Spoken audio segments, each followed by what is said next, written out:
கோவை தொண்டாமுத்தூர் அருகே தொடர் அட்டகாசம் செய்து வரும் ரோக்லஸ் மடக்கி பிடிக்க மேலும் ஒரு கும்கி யானை வரவழைப்பு கண்காணிப்பு பணிகள் தீவிரம். கோவை தொண்டாமுத்தூர் அருகே அட்டகாசம் செய்யும் ரோக்லஸ் என்ற காட்டு யானையை பிடிக்க மேலும் ஒரு கும்கி யானை கபில் தேவ் கோவை வந்தது. கோவை மாவட்டம் தொண்டாமுத்தூர் அருகே உள்ள வனப்பகுதியில் ஏராளமான காட்டு யானைகள் உள்ளன. அவை அடிக்கடி வனப்பகுதியை விட்டு வெளியேறி ஊருக்குள் புகுந்து அட்டகாசம் செய்து வருகின்றது. இந்த நிலையில் நரசியபுரம் மற்றும் அதன் சுற்றி உள்ள பகுதிகளில் ஒரு காட்டு யானை அடிக்கடி வனப்பகுதியை விட்டு வெளியேறி விவசாய விளை நிலங்களுக்குள் புகுந்து பயிர்களையும் சேதப்படுத்தி வருகின்றது. அந்த யானைக்கு ரோக்லஸ் என்று அந்த பகுதியை சேர்ந்த பொதுமக்கள் பெயர் வைத்துள்ளனர். எனவே தொடர்ந்து அட்டகாசம் செய்து வரும் இந்த யானையை பிடிக்க வேண்டும் என்றும் வலியுறுத்தப்பட்டது.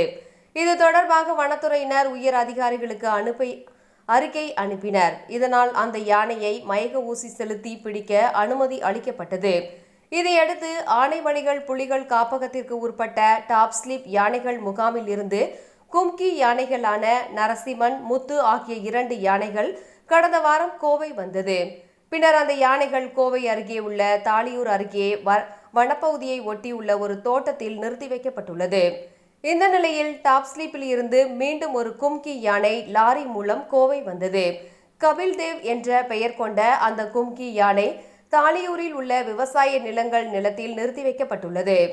கோவை வந்துள்ள 3 கும்கி யானைகள் வனத்துறையினர் இந்த பகுதியில் ரோந்துக்கு அழைத்து சென்று வருகின்றனர். அட்டகாசம் செய்து வரும் ரோக்லஸ் யானையை பிடிக்க தீவிர நடவடிக்கை எடுக்கப்பட்டு வருகின்றது.